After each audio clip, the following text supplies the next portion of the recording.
that bell icon so you're notified when we go live here in the future. Appreciate y'all hanging out with us. All right, let's move along, guys. I'm excited about this topic here. First of all, shout out to Emilio. Thank you for putting this together, man. You did an awesome job. So anyone who's a member of our Patreon group, patreon.com/Packer Fan Total Access, you have access to our draft board, our draft coverage leading up to the draft in Green Bay this year. All along the way, as we were building the board, Emilio was making this available to everyone in the Patreon group. It's just another perk of being a member of the Patreon group. Again, patreon.com/Packer Fan Total Access. $3 get you access to everything, all the articles, the extra content, the draft board link, the chats. It also gets you entered into the giveaways. We're going to be giving away an autographed Marshawn Lloyd rookie card this weekend coming up. It's going to be a part of that. We'll put everybody's name on the wheel and spin that sucker. So what we've done here in the Patreon group, somebody had asked us, hey, why don't you see how these players are doing that were on the draft board, right? Like, let's see how these rookies are actually playing out this year, how they're panning out. So what we've got right now is it's sorted by our final PTA draft board grade, low number of wins, right? So you see like Ashton Gianti, right? Minus 1.2. That's the highest graded player on our draft board. Next was Abdul Carter. Next was Travis Hunter, then Mason Graham, Ted McMillan, on and on, right? So what we've done now, Emilio has added the PFF grades so far this year. Again, this is just through 4 weeks. A couple of them might be the 5th week added as well, but it's still the grade's not going to vary too much from what we originally had in. So let's just talk about the top 10 players on the draft board this year and what they're grading now. Ashton Gianti, 68.2. Abdul Carter, 73.4. Travis Hunter, 60.6. That does include the game last night, so we improved a little bit. Mason Graham out of Cleveland, 57.2. Ted McMillan, 75.1. Do you guys remember we were showing on our board he is hands down the best receiver in this draft other than Travis Hunter? We didn't know if he's going to play corner or wide receiver. And Tim, coming down the stretch, all of a sudden they came out of the woodwork. This guy don't like to watch film. They had a tape on him from his freshman year in college saying he didn't like to watch film. All of a sudden he's a bad locker room guy. He doesn't love ball. He likes volleyball more than football, blah, blah, blah, blah, blah. And we're going, what the hell happened, man? Greg Cosell absolutely loved him, right? Yep. I remember Dane Brugler had him at number 7 on his big board. And then we had him finish in the 6th spot, or really the 5th spot on our board, top 5. And all of a sudden he starts dropping on draft boards. So this is no surprise to me that Ted McMillan is starting off as strong as he is. The big thing that sticks out in the top 5, though, Tim, I want to get your take. Abdul Carter, 73.4, and Ted McMillan, 75.1. What do you think? Yeah, absolutely. I think anyone who saw tape on Ted McMillan knew he was pro ready, right? So I think a lot of the talk was just gamesmanship, trying to get his draft stock to plummet. Teams are probably trying to line up and snag him. And, at this point of the season, he's teetering right near that top 5, as far as our draft board goes. And then, Abdul Carter, that was a guy that we looked at, from Penn State. I didn't anticipate to see him this close to the top right now, but damn good player. And then obviously Travis Hunter, man, what can you say about that guy? I remember being kind of pessimistic about him playing both sides of the ball with any regularity, and he's been doing it, man. And he's been doing it at a high level. So you got to tip your cap for sure. Mm-hmm. Go ahead, Emilio. I want to get your and Jacob's take on these top 5 here. And I want to say that Travis Hunter, that was his as a wide receiver grade. I'm pretty sure. I don't think it's pulling I don't think they have him pulling as a corner. But yeah, that's as a top 5. Mason Graham, I think he's coming along. We saw a little bit of that against Cleveland. But T-Mac he was a dog, man. Big body, big frame. You can't teach that. So get him the ball, and just Ashton Gianti would probably be tearing it up if he just had a little bit more to work with over there in Vegas. It's just why Jacobs had to get out, right? It's that line can only hold up for so long, and Ashton Gianti's got to do a lot of his own work. But the Giants could be scary with that front 4 too, with Abdul, man, and having Lawrence down there and all that. So really just a couple of dogs up at the top there. I'm kind of happy how it all landed. Yeah, Yeast from East in the chat over on Rumble says, are any of you guys in Wisconsin? We're all actually in Vagistan. Go ahead, Jacob. What do you think about the top 5 here? I think this was a great exercise. Kudos to Emilio. Hate giving the guy even more credit than he deserves, but it's a great exercise. I think it's a great exercise for a number of reasons. One, to kind of test the merit of our board and how that stacks up, and two, to actually get a realistic look at these. I mean, a lot of these numbers don't necessarily pop off the page, other than maybe, a couple that we'll talk about, I'm sure, here in the near future. It's just to take that with a grain of salt and realizing that, again, through the Packers lens, our own rookies coming in, and if they're in the mid 60s, even if they're in the high 50s, it's very par for the course, right? It's a little bit more of, I heard somebody in the chat asked, is Tet doing better than Egbuka? Even if you were to scroll down a little bit, he's just barely, he has a 75.3, does Egbuka, and Tet's at the 75.1. Both are really great scores for rookies. Clearly coming out and showing what those guys are going to be, I think, long pros and have a great career. Like to Emilio's point, I think Mason Graham is going to eventually come along. You've seen spurts of him on that D line, and they've got a pretty good D line over there. So even though he's got a quote unquote, lower grade, I think that he is performing pretty decently well. And then again, I think that Travis Hunter, once they kind of figure out how to use him a little more consistently and kind of he settles in, I think he's going to be a hell of a player. Yeah. All right, moving along. And again, this is why we always talk about every year. If you grade out in the 60s, if you crack that 60 mark as a rookie, it's typically a good sign, a good indicator. All right, they're going to be a good pro. I think many people expect rookies to just come out and, all right, they're going to grade out in the 80s. Some do, but majority of the players, if you grade out in the 60s, all right, you're going to be fine unless you take a tremendous setback moving forward. Will Campbell in New England, 66.8. Then you had Cam Ward down there with the Titans. Now, listen, 56.7. Right? He was a top quarterback in the draft. This is what happens when you thrust a young guy like that in right into the starting lineup, right? And we know how bad that Titans roster is. This is kind of what Carolina did with Bryce Young, right? And I'm telling you, man, you are setting a guy up for failure if you expect him to go out there and stay. If you have a rookie go out there and start with a good team around them, you can still hurt their confidence because the game is moving so much faster. I mean, that's why we've seen Green Bay have so much success is, obviously, Jordan Love being able to sit behind Aaron Rodgers. And then before that, Aaron getting to sit behind Brett Favre. It's absolutely huge that you go that route. Next, you've got Mimbo, offensive tackle for the Jets. 73. I always love Mimbo. I always love that man. Yeah, and again, notice the Greg Cosell bonuses on these guys too. There's -5. That's good. It's in a good way, right? A 5-point bonus for Mimbo, 73.2. Tyler Warren out of Penn State. You guys remember everybody talking about, not everybody. There was some people talking about Colston Loveland was just going to be the best tight end in the draft. We caught a little bit of heat because we had Ty Warren out of Penn State above Colston Loveland. Well, Ty Warren out of Indianapolis, 72.7. Colston Loveland is a 56.1 out of Chicago right now. He's got minimal snaps, but still a 56.1. Also, Will Johnson, remember, he got dinged. What was it for? Was it the injury? Injuries. And multiple injuries. Didn't run the 40, right? He refused to run the 40. He's an 84.5. Now, keep in mind, he is injured again. Okay, so there's a minute amount of snaps. I think he only played a game or two, right, Emilio? Right, but I'm pretty sure he was actually graded out as the best corner in the league. That number one next to him was he's graded out as the best corner in the NFL right now. He had 162 snaps on defense, and I mean for where we were. Remember, I mean we were off on him. He fell to the second, didn't he? And bam, Arizona picks up a steal. I mean, the dude shows up. Being injured now sucks, right? But the fact that you graded out as the best corner, I mean, he's above Travarius Ward, Isaiah Rodgers, Jamal Dean. I mean, he's above everybody in the league. As a rookie, that's big. But also, you got to stay on the field. Mm-hmm. Emilio, Yo, the chat needs to know. It's the Titanic, right? It's at the end of the movie, and you got to save. It's and Travis Glover's in the water and Membo's in the water. Who are you pulling up and putting them on the bed, man? Who are you going to let sink down to the ocean like Jack? I don't like that you said putting them on the bed, man. That got a little. If I needed to pull one up onto the broken door, Jacob, I would bring my boy Glover up there. I got to have faith in my man. He's on the squad. I love Mimbo, but hey, do your thing over there with the Jets. Hopefully, you can start. Maybe he's the first foundation piece for their wall, but I'm gonna stick with Glover. All right, next you got James Pierce Jr., 54.8. Kenneth Grant is probably the biggest bust in our top 20 here so far. And again, it's really, really early. He plays for Miami.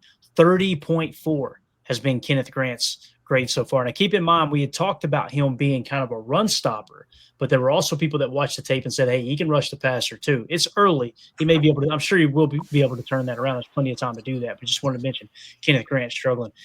Kelvin Banks, offensive tackle out of Texas, 60.5. Shamar Stewart, 69.6. So, again, remember Shamar Stewart we were all a little concerned about, right? We were scared the Packers were going to draft him. Now, he had that holdout issue, obviously, but 69.6 is a rookie. Pretty damn solid. This week.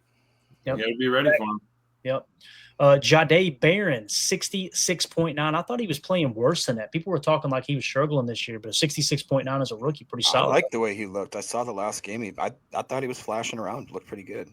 Now, Shedeur Sanders obviously hasn't played a snap yet, or minimal snaps, if anything, during the regular season, right?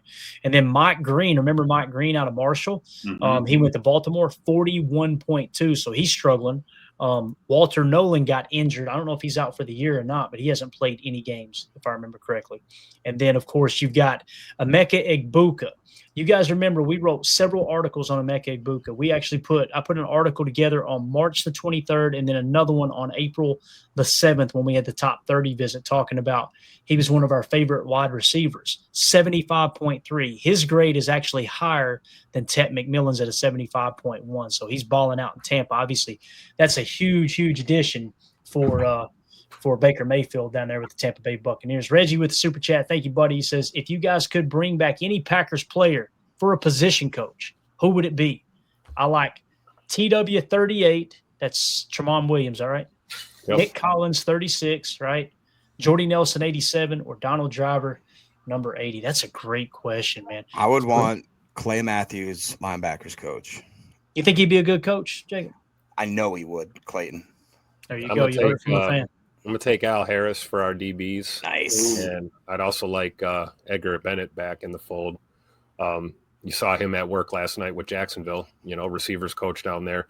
I think those would be 2 picks for me. Tim, what about Buckets Goldenberg?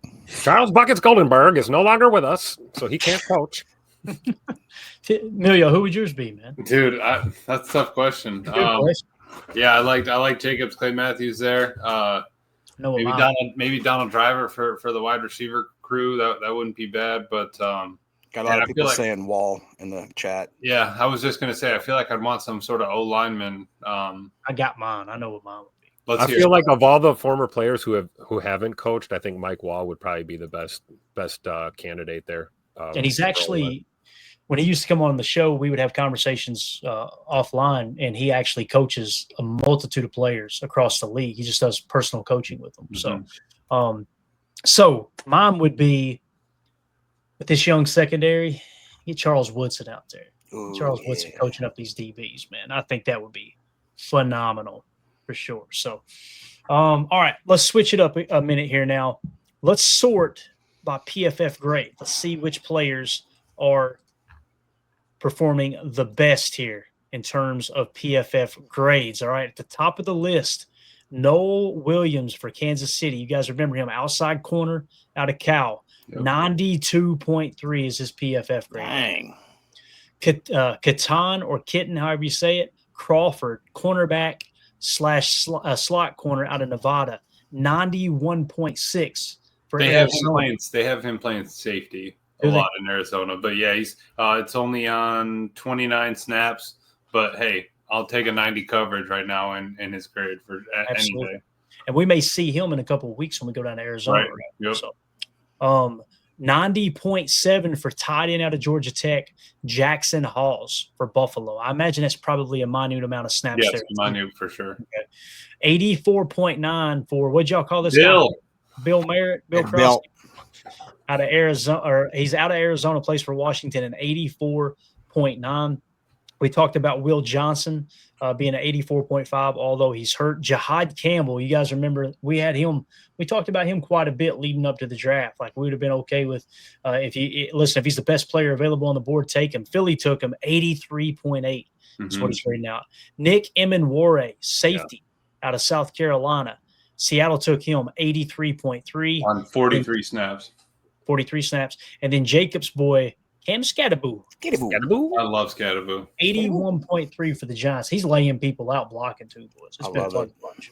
Yeah, he's a dog. So is Carson Schweisinger also Absolute Who was it? I think it was DJ. He goes, you know what Skadoo reminds me of? It's like a Mike Allstott you left in the dryer a little too long. He kind of it had me breaking up. Beautiful, man. Beautiful. Terrence Ferguson, tight end out of Oregon, playing for Los Angeles. I'm assuming I don't know if it's the Rams or the Chargers, but 80.3. Then you got Jonas Sanker. Sanker, I hardly know, or safety / slot out of Virginia, 78.3 for the Saints. Quinshon Judkins played a lot of snaps this year. He's damn good, boys. 77.8 there for Cleveland. How cool is that, too? Quinshon Judkins went to Ohio State, still playing in-state for the Cleveland Browns, or the fan favorite Cleveland Browns.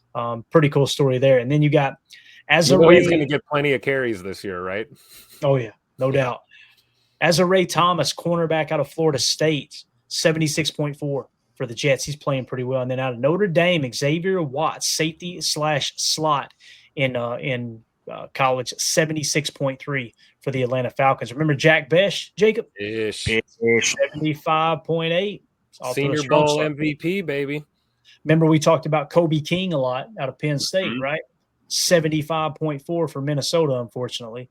And then, of course, we already talked about Ibuka being a 75.3. Pretty cool, man. You guys have the floor. I want to hear what you guys got to say about all this. I just got to take a minute here.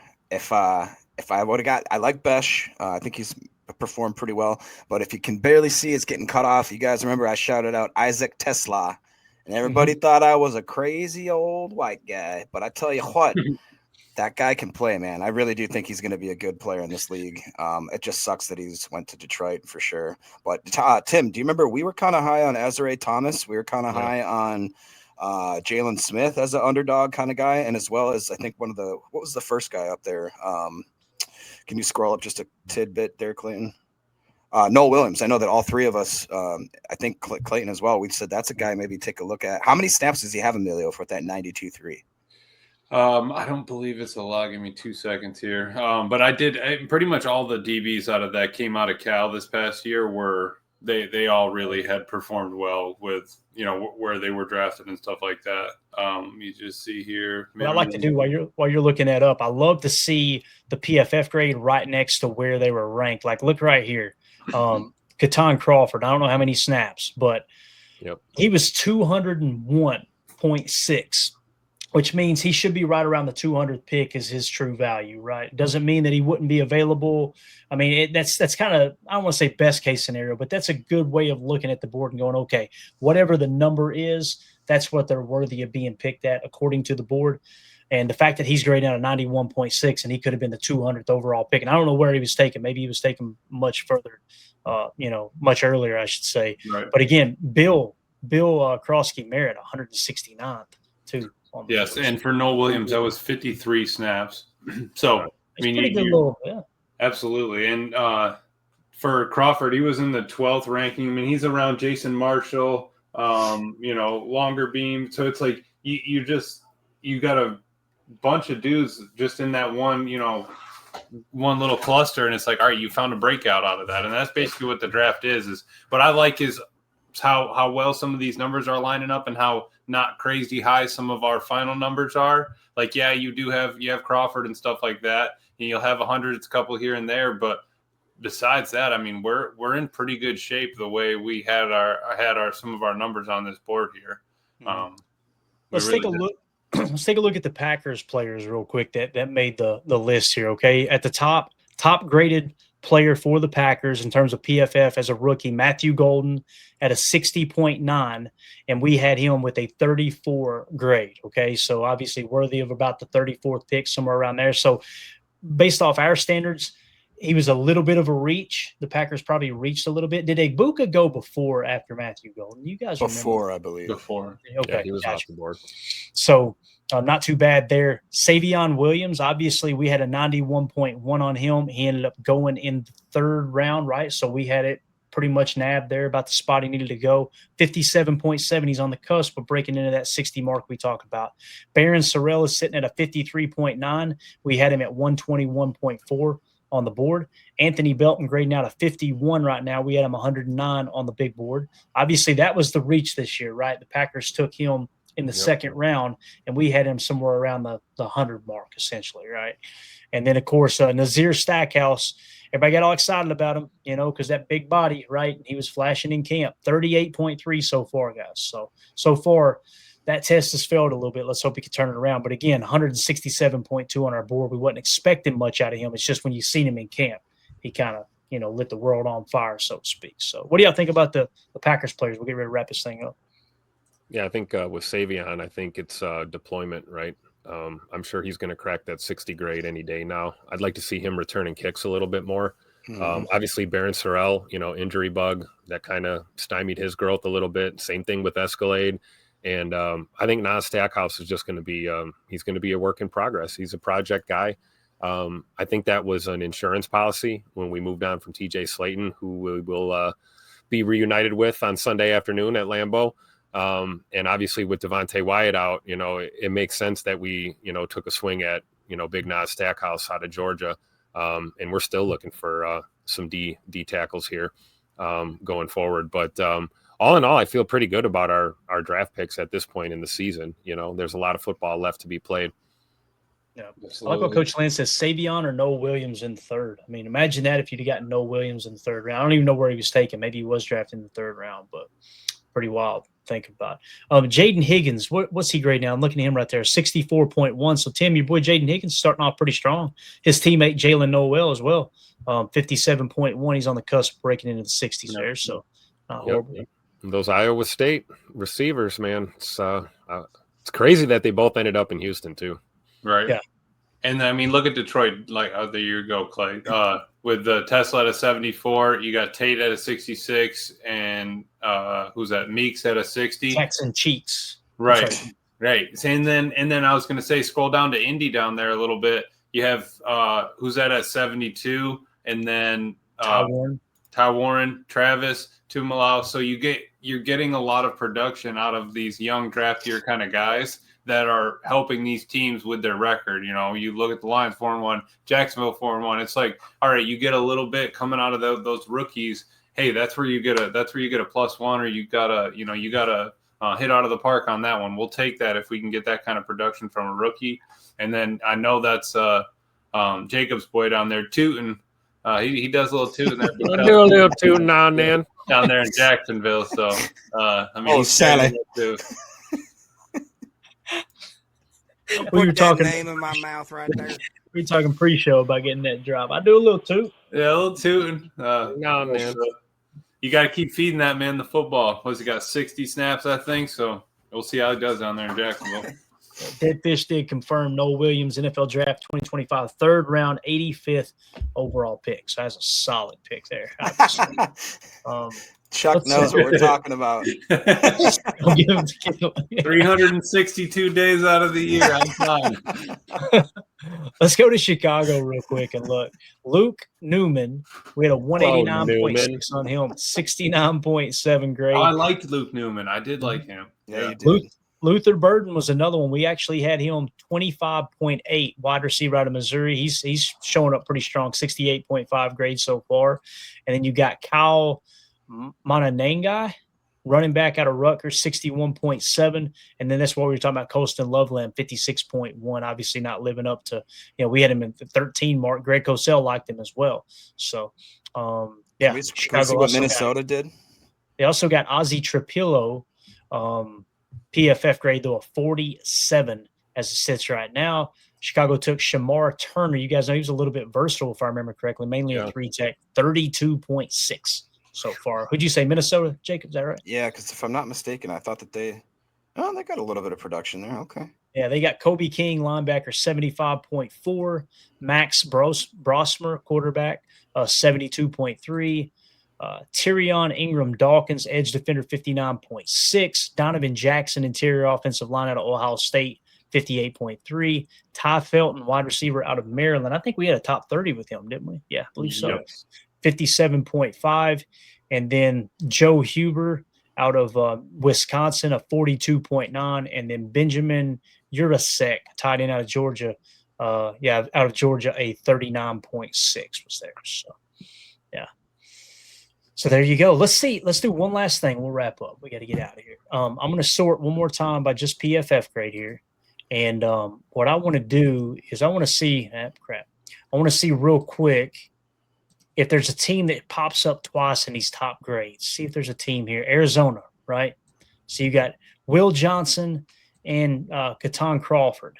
Mm-hmm. See what I'm saying there? So you when you got a team that's got 2 in the top 5 graded players, albeit we don't know how many snaps right offhand, Right. but it seemed like they had a pretty darn good draft there. I'm trying to see if there's another team that's mentioned twice there. You guys call it out. Carolina, put that a little bit lower. Cleveland, there's Cleveland, yep. Carson Swisinger and Quinshawn Judkins, so they nailed those picks. Yep, Carolina, like you said, Jacob. Mitchell Evans tied in out of Notre Dame. Let's go. And then, of course, Ted McMillan, solid wide receiver there, 75. They got Corey Thornton right there from Louisville. Yep, there you go. Yeah, the Jets aren't too bad. They're getting a little bit out of Mimbo and Azariah. So you get a couple of the guys there that are dudes, man. That's all you need to start a team, really. Yep. All right. Anybody else you guys want to see before we wrap up? You scroll down a little bit on this list. I think I saw one of my guys. Let's see where. Ooh, there's Torrey Horton. Dude, I gotta just start drafting wide receivers, bro. Yeah, you should just take over, Jacob. I'm looking at my boy Omarion Hampton out of North Carolina that we talked about. What's he? Looks like he's over 60 right now on the PFF grade. Yeah, I think he got hurt though. Oh, of course. I actually almost think they put him on IR if I'm remembering right. But yeah, he was starting to get hot, Tim. They were leaning on him a lot there in LA. Yeah, look at Dylan Gabriel, man. 68 so far, you know? Yep. So, oh, that's unfortunate. Chris Casuin confirmed, Omarion to the IR. So, yeah. All right, there you go, guys. Again, we don't have time to cover all of them, but if you guys want to, just check it out in the Patreon group. You've got access to this. You'll notice in the chats, you'll see Patreon link is the title of one of the chats. You just click there, and we'll give you the updated link in there from time to time. And what I think we'll do, Emilio, is we went 4 weeks. We'll wait to the 8-week mark. Yep. We'll do it again.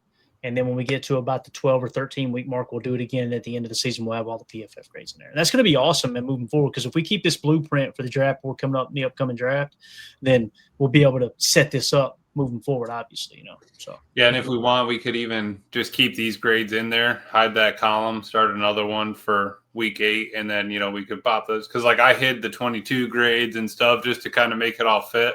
So even if we wanted to kind of keep that moving, no, it looks good. And I was just looking out of the 500 we had on the sheet or whatever, filled out. We've got, there's almost, 100 or 150 or so that have a PFF grade. So it really came together, man. That board is that's a good time.